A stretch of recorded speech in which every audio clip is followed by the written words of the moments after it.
Hello everybody and welcome to Tech Tips and Creativity. This is a tutorial on how to remove the background from text. Like we can see on screen here, we've got a black background.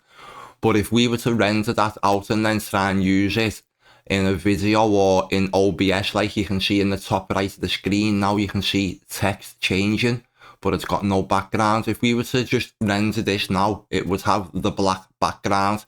So how do we render this off without it having a background so we can use it in other projects or other places such as OBS, which is where I'm using it now, where you can see the writing changing at the top, like a little mini video that's got no background using text that's just saying TTC etc, which is this here playing now on screen.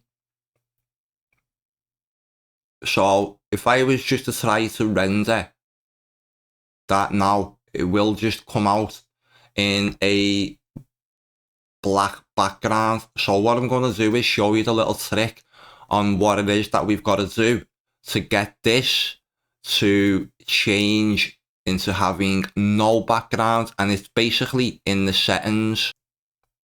I'll show you quick time.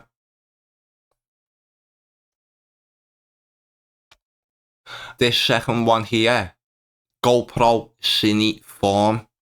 GoPro Cine Form. This one, the last one here, is got to be 16-bit. You can use whatever resolution you want, square, vertical. You can change this around here. This one was designed in a square, so you can I'll just pop that into a square there. Doesn't change anything, and then add this to the render queue, and then just when it renders, it will come out with no background, and it will then be a video which you can just pop into OBS and just use it. Okay, that's a simple trick on how to remove the background from text and just use them like you can see up here in the top right of my screen. Thanks for watching. Speak soon.